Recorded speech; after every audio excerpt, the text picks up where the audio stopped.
Hi everyone, I hope you are all doing awesome. Today I wanted to share about my experience when I tried to be everything to everyone.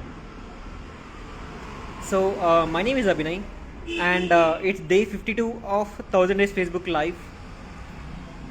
So,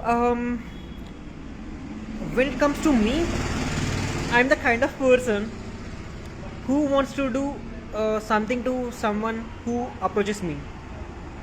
My intention is to not disappoint them and provide them with the solution if they have some problem.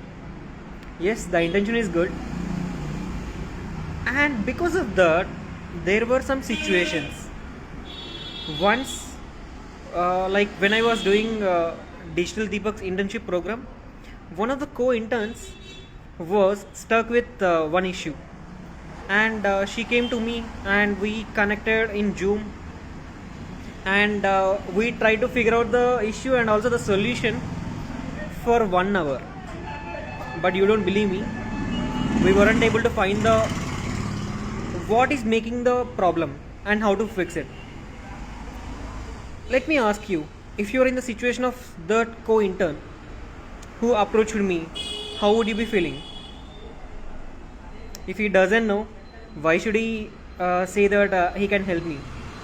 This is something people will obviously feel, and because of that, what happens? Anyways, it will be a bad remark on you, and at the same time, if the same thing continues over the time, people will be like, okay, Abhinay may not be able to give the solution to you, but if I had connected them with someone who is doing good in that specific thing, obviously they will remember me in the same manner. Then I understood that if you try to be everything to everyone, you will end up being nothing to none.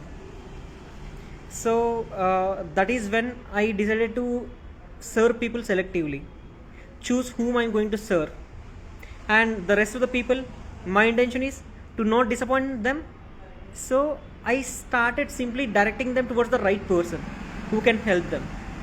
So if you are someone who are in the same situation, I believe that this is something that is going to help you, and I hope this adds value to you. And thank you for watching till the end. Bye bye.